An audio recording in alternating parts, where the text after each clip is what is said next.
I know you have no scheduling announcements. I have. As a practical. Well, I did make one for tomorrow. Okay, thank you.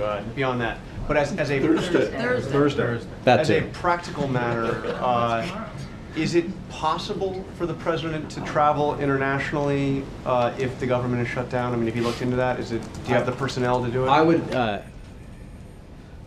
We are currently scheduled to travel.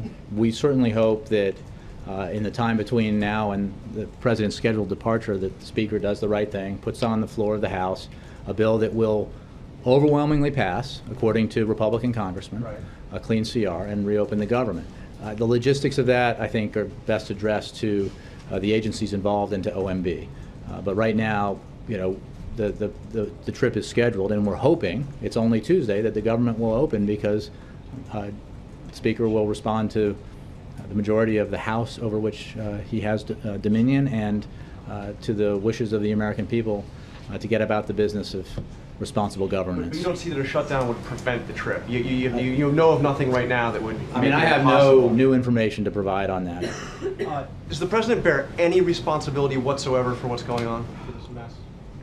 Well, I'm not sure what you mean. I mean, the president. Does he bear any does he have any blame for the government The president's shutdown? president of the United States, and it is his responsibility to try to work with Congress in a spirit of compromise. Well, look, has he or has he not put forward a compromise budget proposal? The answer does is he yes. bear any responsibility? It's a simple question. Does he bear any responsibility? He certainly did not vote to shut the government down.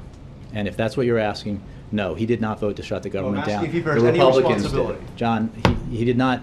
The Republicans in Congress chose to shut the government down. The option to keep it open was available to them. It's an option that a majority of the House of Representatives supports, a bipartisan Hasn't majority. the president failed to create an environment where this stuff doesn't Really? happen? By having multiple I'm not meetings and asking. dinner? No. He's had multiple meetings So and he's dinner. done nothing wrong in all this. This is all the Republicans doing on their own. Well, John, you can, do an essay or decide for yourself and make those judgments. What I'm telling you is that this year, the president, in a very public way, reported on by all of you, reached out to Republicans and offered to find common ground on budget issues, and didn't just talk about it.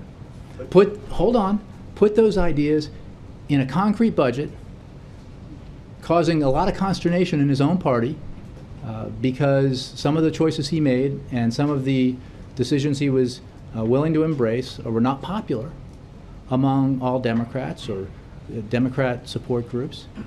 But he was willing to do it because he knew that that's what it would take to reach a compromise with Republicans who were also willing to compromise. And he had very good conversations with a number of Republican senators and members of Congress. He had Paul Ryan in here at one point during that process. What we haven't seen, unfortunately, is a commensurate willingness by the Republicans to put on paper a proposal that represents a compromise, that moves off their insistence, that represented by the Ryan budget. But the president's open to doing that. He's open to having those conversations. But when it comes down to, here's the president's position. He's not asking for anything in return. The government should remain open. Congress has the power to fund the government. He's asking for nothing in return for Congress fulfilling its responsibility to raise the debt ceiling. And he's asking that they do not do anything else. But Jay, what I'm asking, John, I think look, nobody doubts that the Republicans have a lot of responsibility in what's going on here. What I'm asking is, looking back, I mean, the president's not happy with where he is right now. So looking back over this whole process, is there anything he looks back and says, gosh, if I had done this, or tried to do this, or tried to build this relationship, or that relationship, is there nothing that, the president that has he tried did or didn't do that he... John, the president has tried in serious ways to find compromise with Republicans, and he looks forward to doing it again once the Republicans in the House do the responsible thing and open the government and stop threatening to default on our obligations for the first time in history.